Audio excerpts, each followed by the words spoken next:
All right, hey there, everybody. Welcome to Two Dudes and Killer Tunes, Episode 2. How you doing over there, Neil? Doing good. I think we did it. We did our first episode, April 1st? Yep. Or recorded our first episode April 1st, so it's been a good 3 weeks later. Yep. How we doing? Doing definitely great. Thank you, brother. Good. How are you? I'm doing great. Good. Really excited about how things went with Episode 1. A lot of good feedback. Everyone has been downloading from Spotify and Apple Podcasts and going on our YouTube channel and subscribing and everything else. So it's been a fun ride. And here's our first guest. Amazing. So I would love to welcome Jon Dohring to the show. Thank you. John, welcome. How we doing tonight? I'm good. Thank Good. you. Hello, John. I enjoyed the first episode. We appreciate it. And, it was a lot of fun to do. Obviously, John, we met almost 20 years ago. Yeah. Full disclosure, John's sister is my wife, Emily. So we met about 20 years ago when we got married. And really from day one, we kind of connected really through music. But we very similar taste in music in a lot of areas. And, and, the one thing just... I remember you love Nirvana, right? And that's really kind of where I would say cut my teeth, almost, and kind of shaped my taste in music. But not only that, it was that you had kind of that love for live music as well. Absolutely, yeah. And that was kind of the first question I had for you today is what is it about live music that's like so important to you, or, over the years?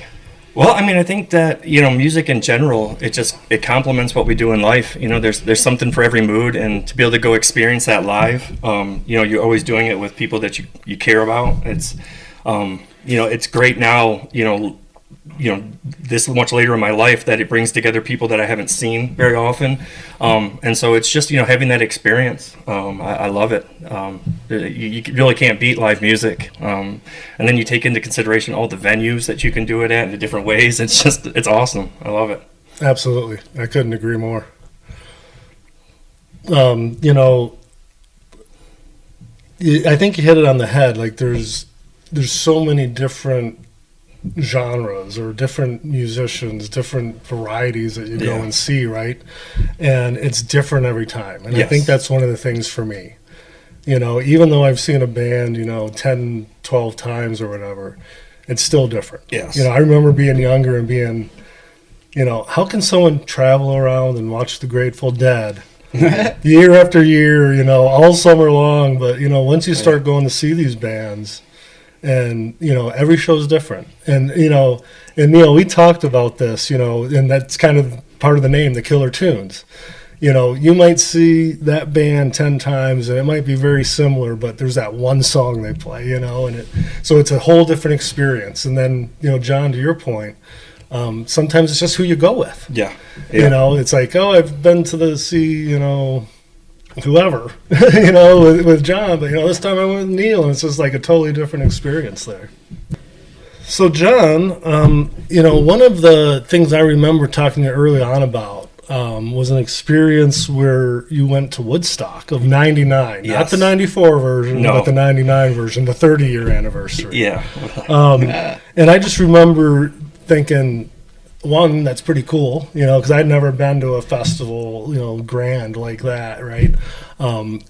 I remember, I went to Lollapalooza, but that was a traveling concert at the time, one day, or the Horde Fest, me and Neil have been to a handful of those, which is great, but it's one day, you're not there, for the slog of 3 days camping. And what was that like? It was good and bad. The experience itself was really cool, and like you said, to go do a festival like that where it's several days, and we went with a big group. Literally had just graduated high school. I graduated in '99, so it was a few months after I graduated high school. Yeah, so it was like kind of the first big trip after graduating, and so the experience itself was really cool. The Woodstock was. It was a difficult event to be at because of the weather and just the conditions. The price of everything was outrageous. They really gouged everybody. But, overall, though, the experience of the music and things was really, really pretty cool. And just being, out in this big, this huge field with that many people. I think that the tough part is that the '94 Woodstock was so awesome, and you saw videos of that, and so you kind of weighted against that. But overall, it was still, the experience itself was amazing to be able to go and go through all that experience, that see those bands. And some of the bands put on some really good shows. I really liked Korn's performance when we were there. Rage Against the Machine was great. And then, I really like all kinds of music. So like overnight they would do raves, so seeing the DJs and things like that play was a lot of fun. We partied pretty hard. But the experience was really cool. Like I said, there was some stuff that was rough. Just, you guys have seen that documentary, I think. Yeah, I know. I remember watching that when it first came out. I watched it with my kids, and and telling them that you were there. And I remember it was like the next night, Neil, I think we were over at Paul's house. Happened to get together for something, and I brought it up if we had seen it. And I think you've seen it since then, right? Oh, absolutely. And what was your take on that? I can't even imagine being there. It was something. As you were. And of course, it's a documentary, so I was going to ask, is it true what happened there? It's 100% accurate, like to a T. Like, right? Because the camera's actually following people, burning things, and, people rioted, yeah. And there was a lot of really nasty things that went on there with, women be assaulted and things like that. It was another thing it touched on. Absolutely. Yeah. And just a whole lot went wrong. Yes. And, and the way they tried to sugarcoat it to make it seem like it was, peace, love, and happiness, right? Yeah. Like it was in '69. So that you mentioned the '94 Woodstock earlier, and that was a great Woodstock. Yeah. Right. I wasn't there personally, but I've watched shows, but I think that was when it rained. Yeah, Nine Inch Nails performance is like legendary from the '94. Green Day. Green Day was not that. It was Green Day where Billy Joe Armstrong. Yep, Billy Joe. That was just when they were starting everywhere. to make it big. Yeah, absolutely. God, that would have been an amazing show to go to. Yeah. And it's funny because you're right, in '94, but also you didn't have any technology back then at all. Yeah. Right. So '99 was just kind of on the cusp. So people were kind of understanding that it wasn't as good as they're making it out to be. Yeah. Right. Were you one of the people swimming around in shit water? No, but I have pictures of those people. Yeah, well, that's good. I actually have a picture of a guy sleeping in a tent with just his feet hanging out, and he's literally in shit water. It's the most disgusting thing ever. But yeah, that was. We will not show that. Yeah. No, that was one of the most disgusting things. Yeah. So, were you there then? Day 2, I think, when Limp Bizkit went on, and I think it was, things were already kind of, from the documentary, it was already starting to get crazy, and, it was almost like they were trying to ask him to tone it down. They were all doing it. So you were there for that part of it. What was that like, just to be seeing that in person? Yeah, because you got to understand, like I said, the weather was awful. It was like 90-plus degrees out. There was nowhere to get away to get shade. A bottle of water, like a regular bottle of water, was like $4. But you got to remember, this is '99. Like, that's outrageous at that time. 25 years ago. Yeah, I mean, so it wasn't like you could just go get a cheap bottle of water to drink while you're dehydrated already. And then on top of that, it's just, the staff was rude. It was just really bad conditions. So then you have this artist go on stage, and he's like inciting people. And he like said, I remember when we were driving up I think it was the day before the festival, or the morning of Friday or something, when we were driving there, he was on the radio saying that he was going to do something extreme to get like the crowd riled up or whatever. And he did. He definitely incited things. I hate to blame an artist for what happened after that, but he played a part. He played a part. Yeah. You're right. He played a part, but and I was just mentioning this the other day about this situation, and it's like, but everyone knows who Fred Durst is, right? Yeah. And I mean, he's going to go, and he would have done that if he was in a venue of 2,000 people, or one with 500,000. Yeah, you know who you're having at this thing, right? And he's not fully to blame. And no, not at all. And that was kind of like the real starting point where people really started getting upset, and then it was the next day, right? And I'm going by the documentary Trainwreck, right? That was on Netflix. I think it was 3 parts. And it was the last day where they kept teasing there was going to be this big, great thing at the end after the Red Hot Chili Peppers. Well, at a certain point in time, they handed out candles to every single person in the crowd. Yep. And then the Red Hot Chili Peppers, I believe, played Fire by Jimi Hendrix. Yeah. And then it ended up being this huge special thing, was a hologram of Jimi Hendrix playing the Star Spangled Banner from the 1969 Woodstock. So at that point, just all hell broke loose. Yeah. And everyone just had enough at that point, right? Yeah, I was gone by then, but yeah, because we had enough already. It was just, I mean, you could see early in the day on Sunday that things were headed in a bad direction, and like, we hadn't slept much. It was just, we were ready to leave. We trashed our campsite pretty good before we left.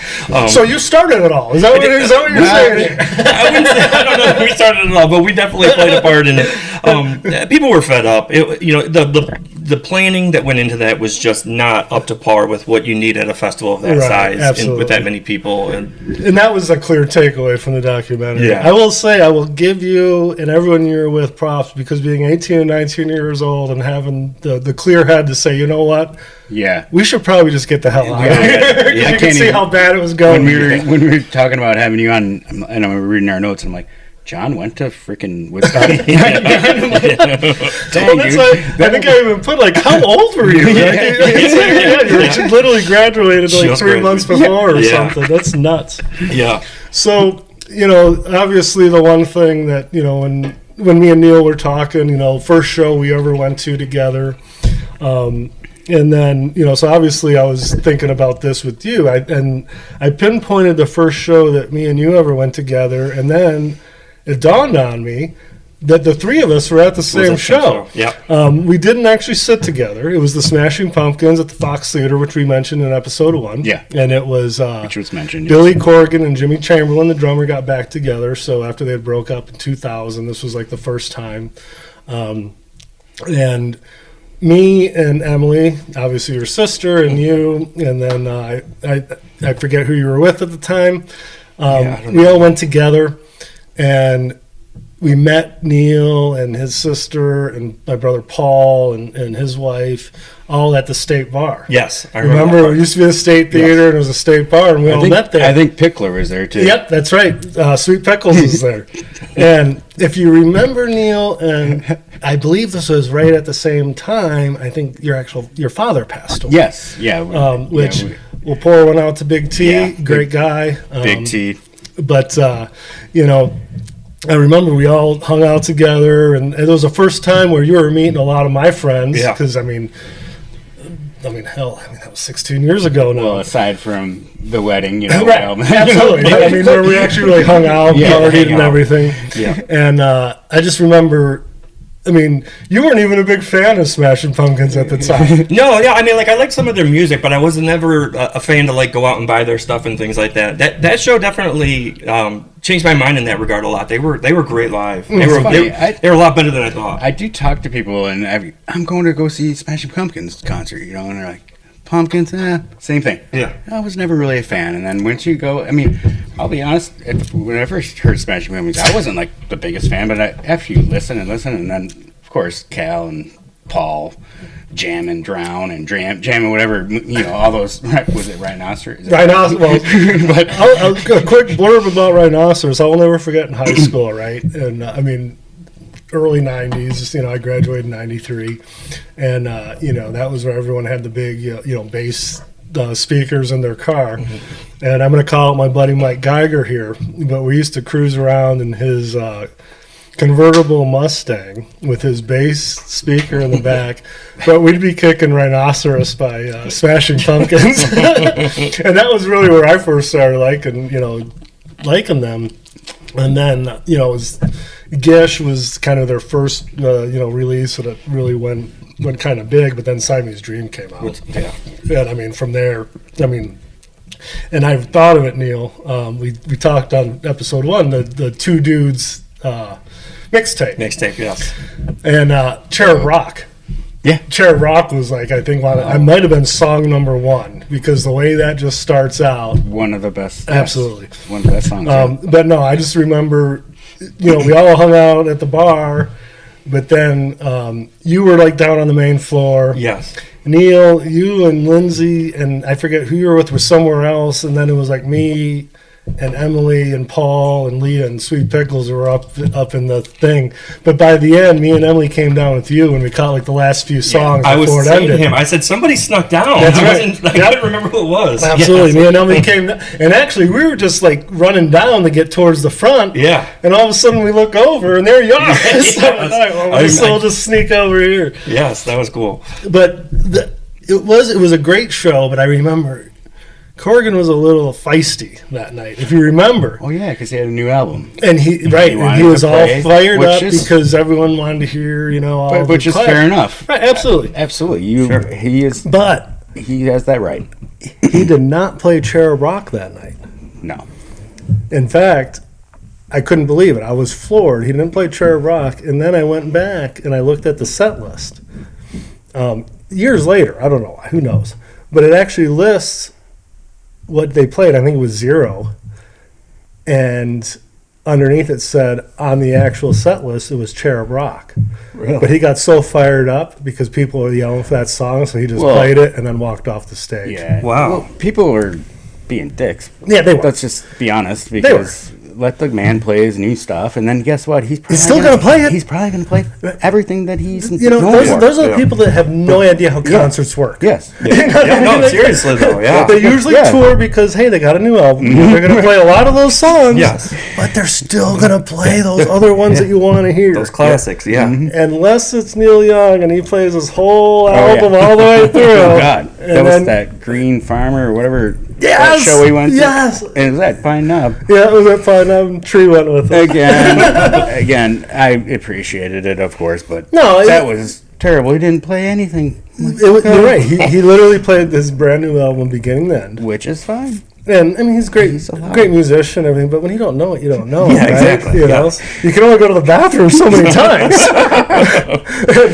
But it was like he did play like a hurricane, Yeah. rocking in a free world, Yeah, of and then course. something else. Okay. For his encore. So it was like, I hate to say it, it was like 3 songs made up for like the first hour and a half of like. Yeah, that's rough. Yeah, it was pretty rough. It was pretty rough. and long. Yeah, it's tough with when a band is touring with a new album and they haven't released the new album or it's just been released, so you Right. really haven't even had a chance to learn the new songs Right. yet. Well, and especially like nowadays, right? Like I remember before you would go buy the brand new album on Tuesdays, which by the way, there's no coincidence that we drop our podcast on Tuesdays. But you'd pick up their new album on the Tuesday. And I mean, I would listen to it all the way through. Sure. And I would recycle through it all the time because for me, it's like I might hear a song 2, 3, 4 times. I'm like, I don't know. But then by that 5th, 6th time, it's like, oh my God, I love it. Yep. I know. But then when you would go see them in concert, you know every single thing they're playing. Well, nowadays, even though they come out with albums, like you can pick and choose, so it might only be 3 or 4 songs that you're downloading Yes, or yeah. whatever.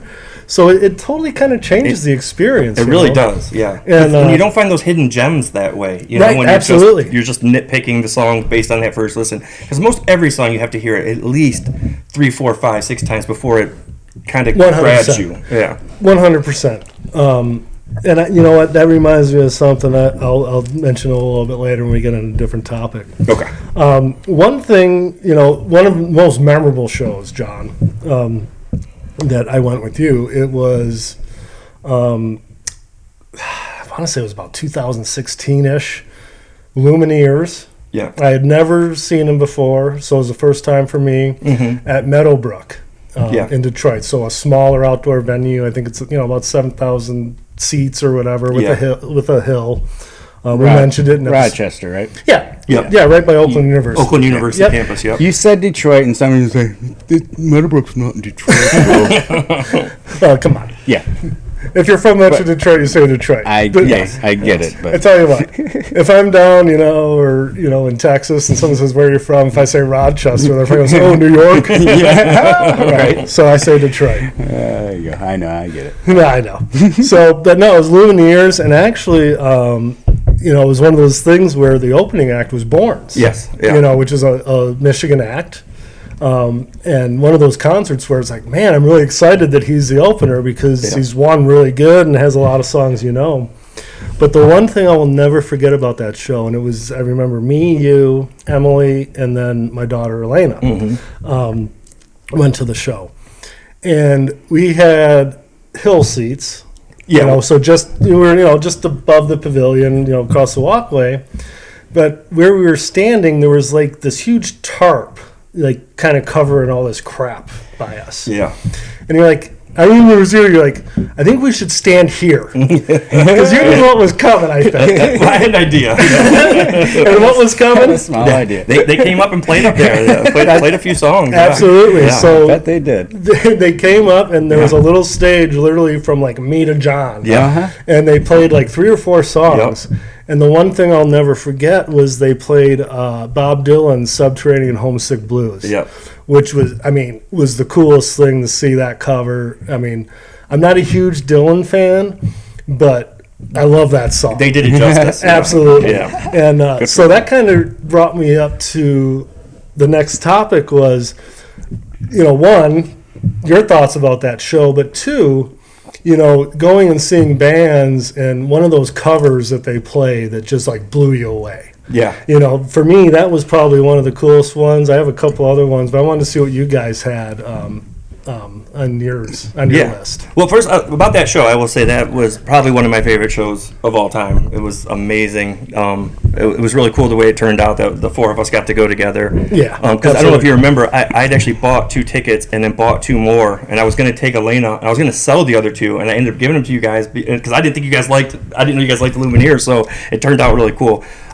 But as far as the cover goes, it's one of my favorite covers of all time. But the White Stripes cover of Jolene, Dolly Parton song. Absolutely, great tune. He just sings the hell out of that Killer song. Tune. Yeah, and it won another great Detroit band. Yes, right. One of my all-time favorite bands. And I remember you were always a huge fan of them. And I've never seen White Stripes or Jack White even solo. I've seen him solo. It's just not the same as the White Stripes. He has a full band now. Sometimes he has 2 different bands that he plays with. When it's just the 2 of them, and it was always just the 2 of them. Not like the Black Keys where they'll have some other people playing instruments. They're kind of in the background. You don't see them. Like no, it was 2 people up there, and they would just which is crazy to show. Me. It's hard to find a good like trio. Yes, but let alone duo. Just 2 people.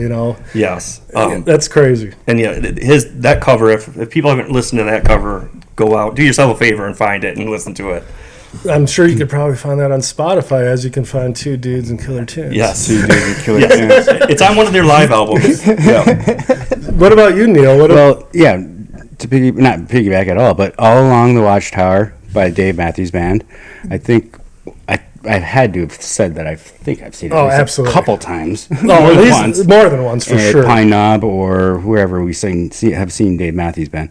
But what a good tune, and what a good cover. Absolutely. I mean, I'll definitely go with that one for sure. No, and for me, I'll never forget first concert I went to, Aerosmith, love them, hate them, whatever, Neil.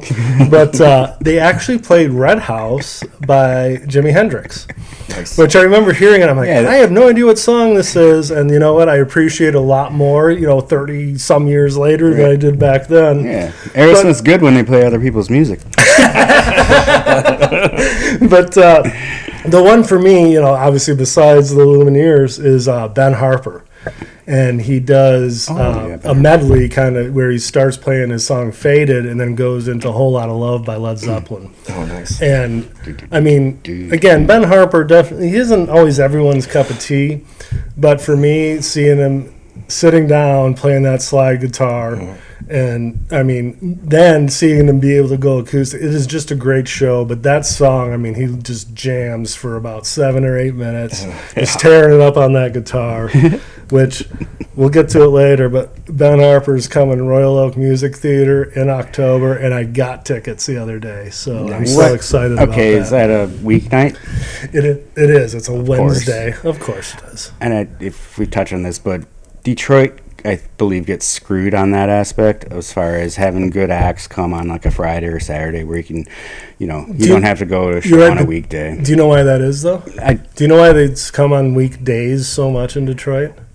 Because Detroit kicks so much ass. Yeah. And they know that people are going to fill it no matter when they come. Of course. I know that's the reason. Right.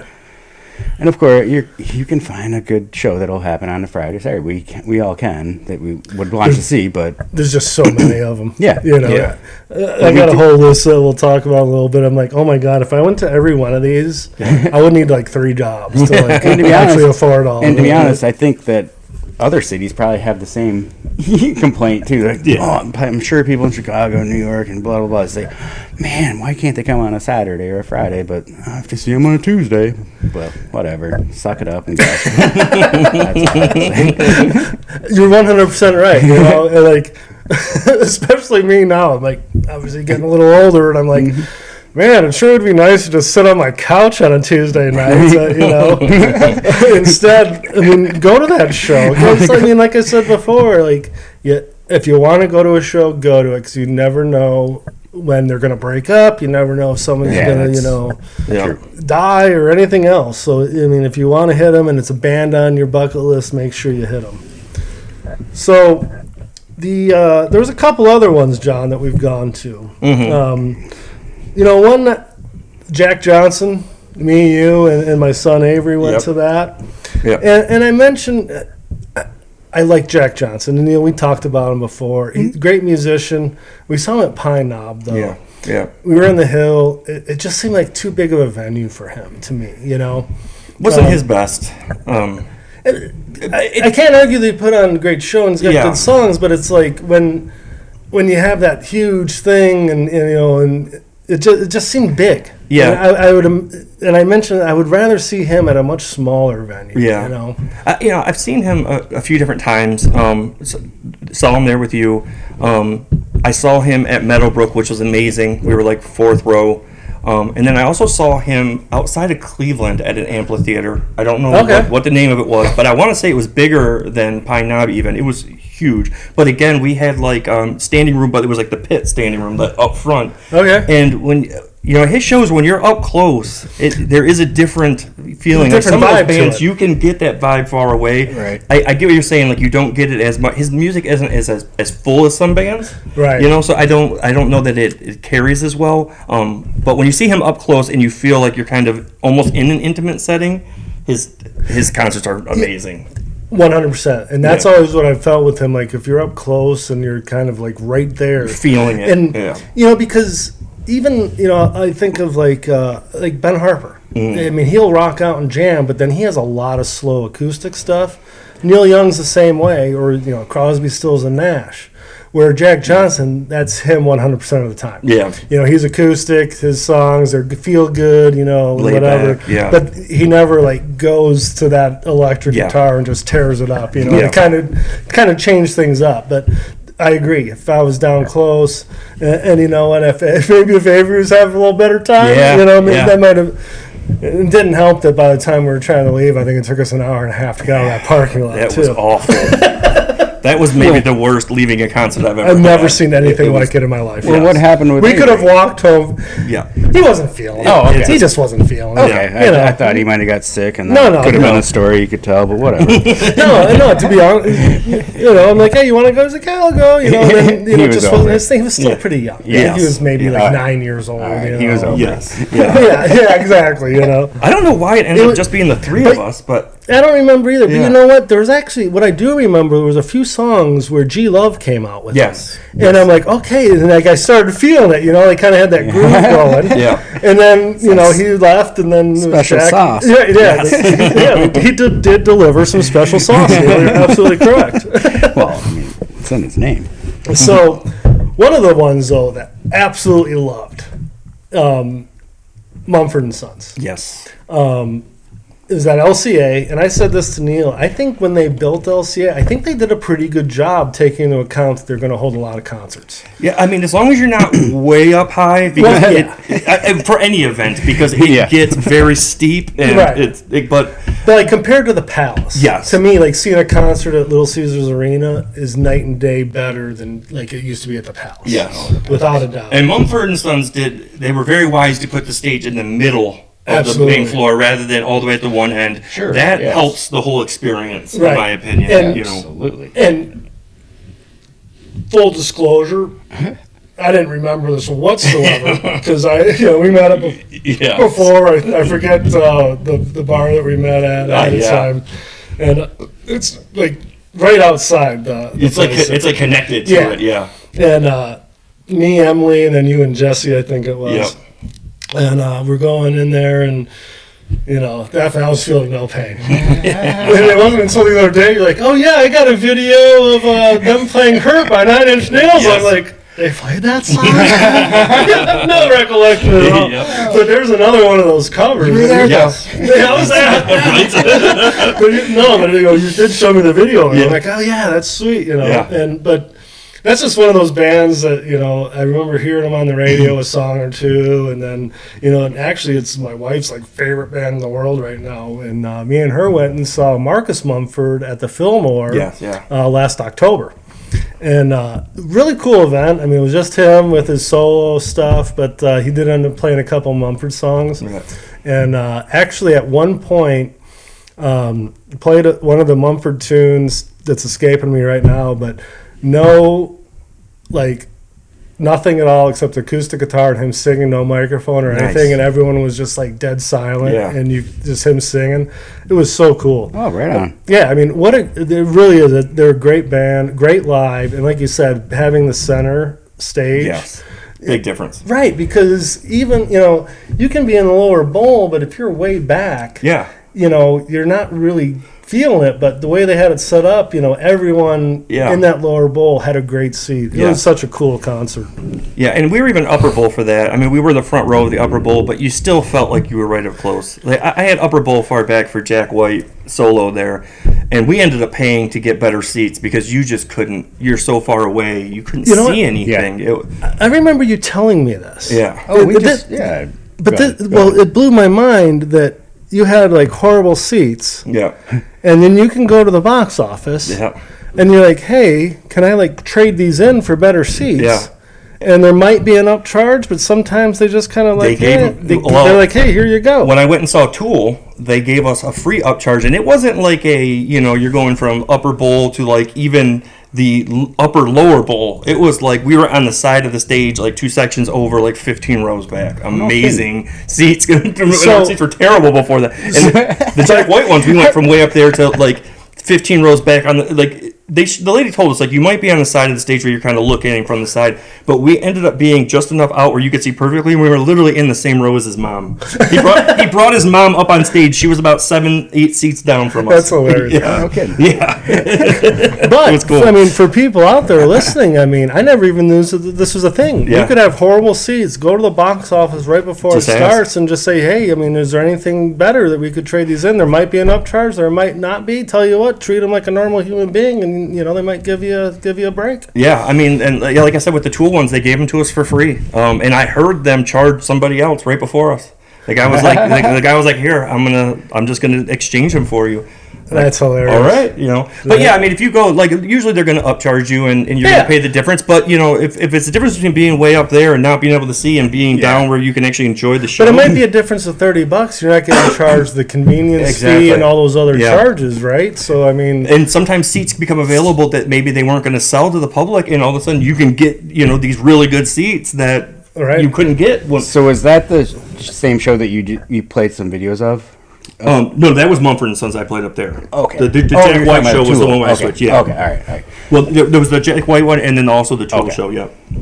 My bad. Which, Tool, such a great concert. Yes, they were amazing. I'd seen them once when they played, I think, Ozfest in, 97 or 98 or something like that. And, they don't tour very often, or at least they hadn't for a long time. Uh-huh. So when they toured, it was within the last couple of years. I've seen them. How were they?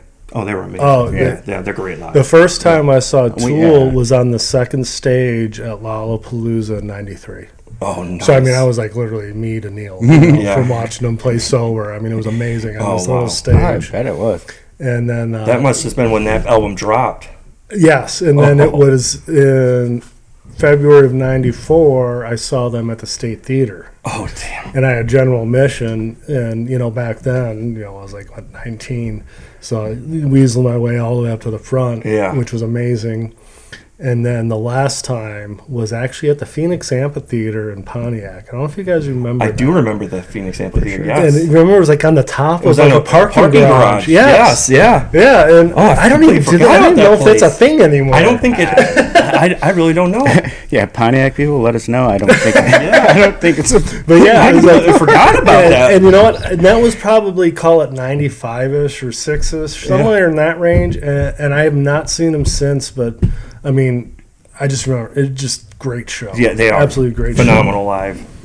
So, and a couple other ones we've seen, and you know what I've realized is, well, one, I'll talk about this one first. We went and saw Government Mule. Yes. Right, which is a couple of the old Allman Brothers guys. Yeah. But we didn't go to see Government Mule. Yes, we didn't buy the tickets for Government Mule. Nothing against. Yeah, if you like Government Mule, it's fine. And I'll say good musicians, kind of almost like a southern rock jam band. Great freaking band. But great band.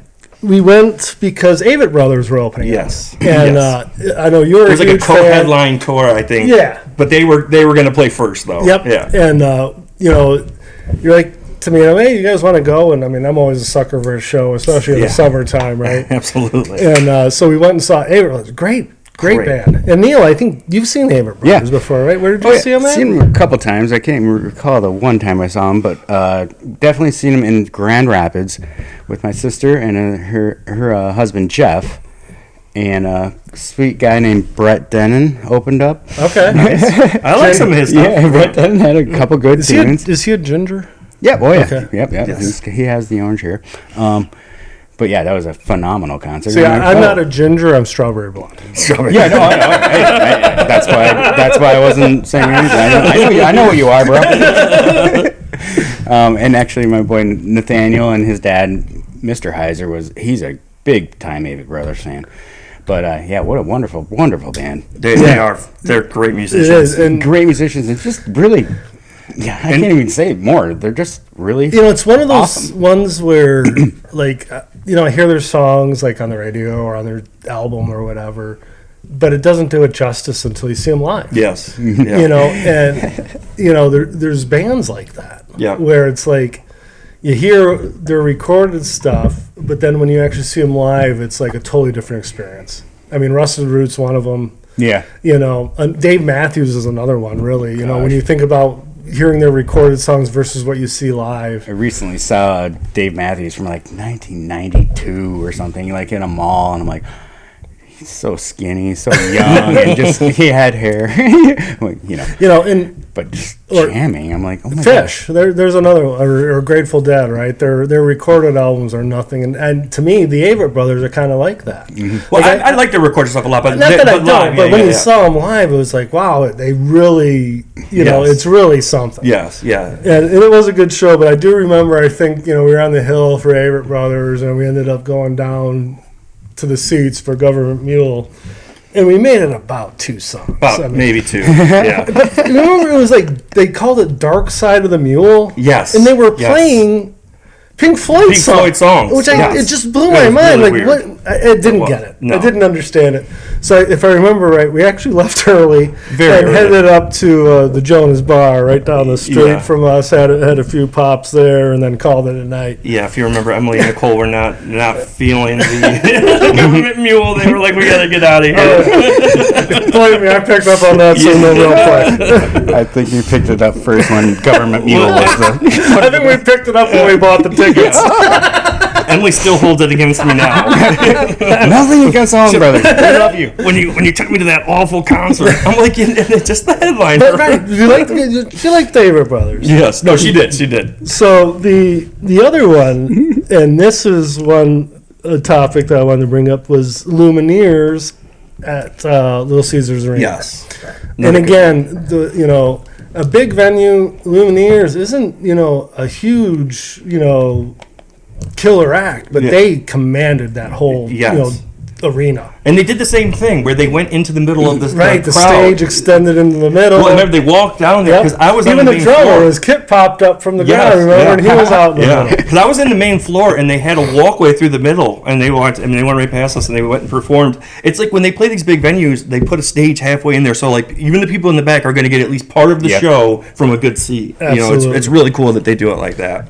And then Mountain Joy opened up for him. Yes. Which, yeah, I mean, I don't know who out there, Mountain Joy fans, but really good band. Yeah, they're good. And they're really starting to gain traction. I will mention they are going to be at the Fillmore in August. Definitely something to look at. And, one, Fillmore used to be the State Theater, has always been one of my favorite venues. Yes, absolutely. Small theater, great acoustics, 2,500 seats or so, I think. Amazing. But Mountain Joy opened up. One of those times where, the opener just really leads you into a great show. Yep. But the thing I remember is that was February of 2020. And if you remember, it was about 3-4 weeks later where the entire world shut down because of COVID, right? Yeah. And so for me, that was like the very last show I saw. Yep. Until It had to be for me too. Yeah. Yeah. And up until I started thinking about this, and I asked you guys, what was the one, do you remember, that you saw right after kind of the world opened back up? Do you remember what one it was for you? Yeah, so I'm pretty sure it was the headliner was the Kings of Leon, and the opener was Cold War Kids. Nice. And I've seen Kings of Leon a few times. I'm a big fan, but I would love to see Kings of Leon. Yes, yeah. I'm a huge fan of the Cold War Kids, though, and so I was really excited about being able to see them. I hadn't seen them live, and so they put on a great show. Where'd you see them? It was at Pine Knob. Okay. Unfortunately, there wasn't a whole lot of people there yet when Cold War Kids went on. So they played to about maybe a half full house, maybe, but still put on a great show. And Kings of Leon, I mean, they put on a great show every time you see them. So that's one of those ones where you're almost as excited for the opener Probably as you more are for the headline. Probably more excited, yeah. Do you have one like where it was like your perfect concert, where the opener and the headliner was like, and I mentioned this in the first one, Neil, right? For me, it was just last November. Okay. And me and Kennedy, my daughter, went to LCA, and it was Jane's Addiction opening up for Smashing Pumpkins. I mean, to me, that was just like, I had seen Jane's Addiction one time prior to that. Yeah. And then, I haven't seen Pumpkins where it was Corrigan, Chamberlain, and James Eha back together. Yeah, So yeah. seeing all that together at one night just blew me away. So do you have one where it was both of them were just like... I mean, that one's right up there. Yeah. Just because of how bad, like, I would almost rather the bands be reversed just because Cold War Kids would have played longer. Right. There's nothing that really jumps to the forefront of my mind, where, like, I was as excited about the opener as I was the headliner, like I was for that show. I have to think about that. We can always come back to it. Yeah. I'm trying to think of... And if that's the one, that's cool too. Yeah, I mean, that really might be, because I guess years and years had gone by of me wanting to see Cold War Kids. Like, Right. I had so much built up into wanting to see them play. I wish it would have been a smaller venue. And I don't know much by them. I know a handful of songs, but every time they come on, I keep it on the radio, of course, I've downloaded the ones I know. You know, their newer stuff isn't as good to me, like their last 2 or 3 albums, but they got like 8 albums. But like the first 4 or 5 albums are just amazing, like front to back. I've heard a couple really, of really their songs good. where I'm like, oh my gosh. Yeah. Besides the ones that have been radio play, if you will. Yeah. Right. Yes. But the ones I'm like, oh my gosh, this is better than... Yeah, I want to say like at least their first 4 albums are just like some of the best stuff I've ever heard. Just really, really good. So the one I had to think about, I'm like, what concerts did I go to, right? So really it was last year, 2022, and it was February, right at the end of February. Tyler, the Creator, at Little Caesars Arena. And both my youngest kids, Kennedy and Avery, were going to it. Kennedy had her friend group. She was driving. And then Avery had his friend group, and I drove them. Okay. And at first, I was just going to get them down the LCA, make sure they made it in. I was just going to hang out, right? Yeah. And then, me and Emily were talking, like, maybe I should just buy a ticket so I'm inside in case something happens. So I'm like, whatever. And, went in, got my ticket for like $60. I don't even know who opened. Yeah. I went to my seat. I'm like, way up there. I'm looking down. I'm like, all right. So I went and grabbed a couple beers at a bar, and all of a sudden, lights go down, and I hear everyone going nuts. I'm like, so I'll go check out Tyler, the Creator. And the only thing I know about him going into this show is that my son Avery has a picture of him on his bedroom wall of him smoking a joint, eating pancakes. I might have mentioned that in episode 1. I don't even know. But, I tell you what. I mean, he's a rapper, and I've never really listened to him, but it was literally him by himself on the main stage. Really? And then he had, like, this hydraulic boat that would take him and travel him to, like, a second stage out in the middle of the main floor. Yeah. And I tell you what, that guy killed it. He commanded the entire arena. That whole place was just going nuts. So when you say him just rapping by himself, there was no beats or anything? Oh, no, there's the music, but there was no backup dancers. There was no like hype man. Wow. There was nothing. That's literally him by himself on the stage, and just jamming, totally just doing this absolutely thing. Good. And don't get me wrong, I'm a sucker for rap. Never heard him before, and he killed it. We mentioned that earlier. I'm like, I know who Tyler, the Creator, is. I've never heard any of his music, but I bet you it was freaking awesome. Yeah, it was pretty sweet. I stood there by myself because my kids had their seats with their friends. I was kind of standing on the stairwell just watching it all happen, and it was really good. But it was like 2 weeks later, and I got to mention this one. Greta Van Fleet, right? Out of Frankenmuth, Michigan, right, of all places. Yeah. And it's like a couple brothers, a cousin, and a buddy or something. Mm-hmm. And they played. We went to Grand Rapids, Neil. You mentioned you went there for Avett Brothers and won Grand Rapids. What a cool city, And it was me, Emily, Kennedy, Avery, and one of Kennedy's friends. And we dropped them off early at the show, and me and Emily went to a little bar downtown or whatever, and we go in there, and it's at the Deltaplex. So it wasn't at Van Andel or anything, and we walk in, and it's like a field house. Really? So you have a stage on one end, there's seats on the two sides, and a main floor. There's not even seats making the horseshoe. Wow. Mm-hmm. It was like going to like an old basketball field house. Yeah. And we're on main floor, and oh my God, those guys killed it, man. Yeah. I mean, you want to see an awesome show, go see Greta Van Fleet.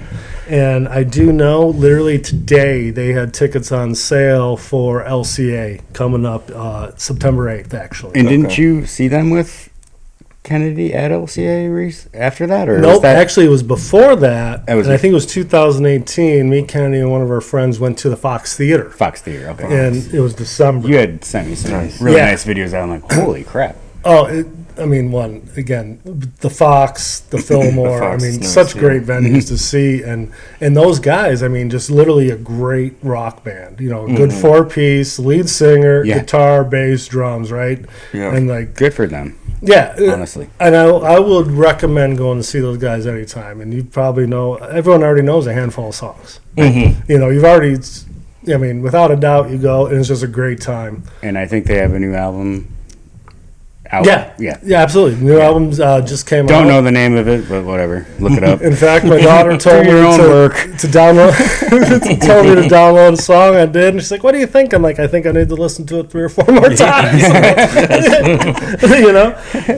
It takes me a while, and then that brings me to probably the last show that we saw together, and the 3 of us were there. And again, the Lumineers. It seems to be a common theme with us, John. I see them quite a bit. But the thing is, you know what? They're just too good. Come on. I listen to them like they're just too good. They're a great band. They do a great live show. Yes. And you know what? A lot of their songs are short. Mm-hmm. Some of them are like 2.5 minutes, 3. There's not many that are even 4 minutes long, but you know what that means? That means they play like 20-some songs in a concert, you know? And great voice, great music, just a really good time. And the 3 of us were there, and Emily was there, Kennedy was there, Moose was there. Moose and Elena were there. No, Elena didn't go. Elena didn't go? Elena and Avery hung out together. Oh. because that was in June, and if you remember, my grandchild Ramos was born in July, Oh, so yes, they couldn't yes. make it. So Okay. Avery hung out with her. Yes. Leah was there with Paul, but there was like 7 of us, right? Yeah. And Nathaniel. okay, well, We won't say anything about that. No. but I do remember, like, we all were meeting up. We were meeting up at that bar we went to before. Yes. You remember we went to the bar before government mule? Yes, yeah. We're like, oh, we'll all meet there, and we show up there, and the place is packed. Oh, It was just, we couldn't even, you could barely get into the bathroom. Yes. Yeah, So we all went to, like, CVS, bought a bunch of beer, and we went and hung out and Let's go tailgated. hang out and tailgate. And we're just all sitting there, and actually, probably more fun than being at that bar. Yeah, yeah. Because we're all just sitting there at Absolutely. the tailgate open, having some beers and everything. And out of the blue, remember? Mushroom Matt comes over. Just some guy out of the blue. Hey, does anyone want any mushrooms? Yes. No, Matt, we're good. But I will say, like, 20 years ago, yeah. but I will say, like, a Lumineer show, like, that's the type of environment, right? Everyone's super nice. Everyone's having a great time. And Mushroom Matt, I think, was a you want a younger dude. mushroom? You want this? You want a beer? Yeah, sure, right? And it's like, Have a beer, bro. but but that's just one thing that stuck out. It totally tripped me out. I forgot that. The next time I went to a concert, I tried to go back to that bar, and it was closed. Like, in the middle of the day. It was really strange. But I've tried to go back to that place several times after we went there the first time. I will tell you one thing. I'll never go back to that bar. Because you know what? It's just so much more fun just showing up at Pine Knob with a 12-pack of beer, right? No, absolutely. Hang out. Don't go back to that In fact, they don't want you back there. that reminds me, we were talking about it, Neil, that we wanted to do a show Yeah. tailgating. And that kind of brings me up to some upcoming shows that are going on.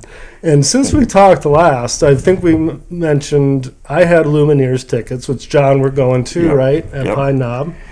Again, I can't Lumineers, go. this is the 4th time we're going to Lumineers, John. Oh, I Yes, can't yeah. go because I have a fantasy football draft.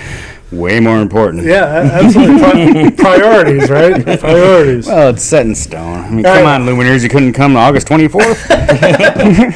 We'll give him a call, give him a switch their schedule Yeah, around. I'm sure. Because Neil has a fantasy football draft that is super important. But since we met and had our last episode, I've gotten a couple more tickets to concerts. One Go of them ahead. being Smashing Pumpkins. Another mainstay for me, which is September 6th at Pine Knob. And it just so happens, Neil, I might have one if you would like to go. All right. Which I think that would be a great That's opportunity. Is that a Wednesday or Thursday? It's like a Tuesday, of course. I don't care. But I'll go see the Pumpkins for sure. I love them. And what about you, John? What do you got coming up? Any concerts or anything? Well, like you said, the Lumineers, and then Manchester Orchestra. We'll be seeing them.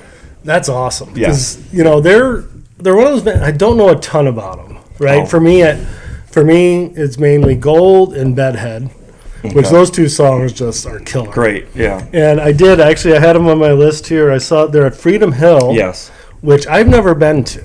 Oh. Which I've heard is like a really cool. It's Yeah. like a small Pine Knob. Yeah, it's comparable similar to like a Meadowbrook type. right? Yeah. It's got a main floor, like standing area, then seats, then hill. Oh, so it's a okay. little bit different in that Which way, is- but Okay, Yeah. all right. And you know what? The other thing I noticed with them is they're actually playing Kemba Live in Columbus, which I can't talk enough about that. I posted some videos of the Pumpkins, Neil, Yeah, Kemba. on our socials. I mean, coolest venue ever. 5,000 seats outside, right, in the summertime. And the stage, during the wintertime, basically they shut the door and the band turns around and they play inside to about 2,500 That's so seat cool. theaters. It's so cool. yeah. Which actually, I wanted to add a couple other venues, John. 2 that I've never been to, which I'm kind of, I don't even want to admit it, being a Detroit guy, but I've never been to the Masonic Temple. Sonic's awesome. Me Yeah. neither. Really? You've never been either, huh? No. See, and the Masonic actually has like several theaters in there. Which one? I didn't even realize that until Yeah. like 6 months ago. I didn't know that till right now. Yeah, no, like yeah. So if you, like I do a lot of the I like electronic music and stuff. So like the after parties for Movement and things, they're always at the Masonic, but it's not the same theater that they do the rock shows in. Right. So, but yeah, when they do live rock shows, it's amazing. It's one of the best venues I've ever been to. It's right up there, top 2 or 3 indoor venues for me. Wow. And the other one I've been to one time is the Blind Pig. Yes. In Ann Arbor. Yeah, which is basically a bar with an Absolutely. area for a band, but it's still legendary. Which is right. I mean, Yeah. Blind Pig is like the place where so many bands would play many. before they blew. I mean, Nirvana, Nirvana, Pearl Jam was there. Soundgarden, all those All big bands back in the early went through the- 90s, went through late Blind Pig. 80s, early 90s. Totally started through there and then kind of worked Yes. their way up. And I've been to Blind Pig one time, besides just going there for the bar, and it was for a spoken words concert or whatever with Jim Carroll. Yeah. The Basketball cool. Diaries, Yeah. right? Jim Carroll. It'd be cool to see. Yeah. And which was cool. Yeah, but, like absolutely. I've never seen a concert there. And like those are the two venues. Like when you really think about kind of like that, bands before they make it, Yeah. kind of the nitty gritty, Yeah. venues. And I knew that you had been there, so Yeah, I had seen a ton of shows at the Blind Pig. I mean, more than I can count. A lot of small Detroit acts and things like that. But yeah, I mean, when you go there, they have a wall of pictures of bands that have played there, and it just kind of blows your mind to see all and the that's bands what I that cut their remember teeth the there. one time, being there for that spoken word show, or where they're having to go and have a couple beers, is Yeah. just like the old Yeah. concert posters. Yep. And and it's like, oh my God, those are the bands I remember seeing at the big venues. Like I Yeah. couldn't imagine seeing them Oh. here. To see Nirvana, period, would be just incredible. But to see them in a place like that would Absolutely. just be mind blowing. 100%. I couldn't Yeah. agree with you more. Some of the other ones. So I actually, tickets just went on sale a little while ago, and this is one we talked about in episode 1, and I mentioned it earlier, is Ben Harper.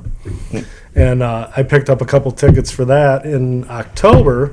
And that's going to be at Royal Oak Music Theater, Great which venue. is, oh my God, it's one of my Amazing. favorites. Because it's right there in downtown Royal Oak. Yeah. There's so much stuff to do kind of beforehand. You go Yep. see the show, you go grab a beer after, because you're not Yep. ready to call it a night, right? Because you're all amped up from the show and Yep. everything, right? Absolutely.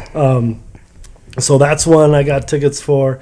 And there's a couple other ones I got my eye on. Well, what's that Nathaniel Rateliff and the Night Sweats? Right, so that one, Have you guys ever seen them? I've never seen. I have seen them, and I don't remember who they were opening for, but they put on a really good show. I don't know a ton of their stuff, just the stuff Neither I do heard I, on the but I radio. like. It was They good. have plenty of good songs that I would like to Yeah. to go So, see. one, Freedom Hill Youth out of it. August 4th.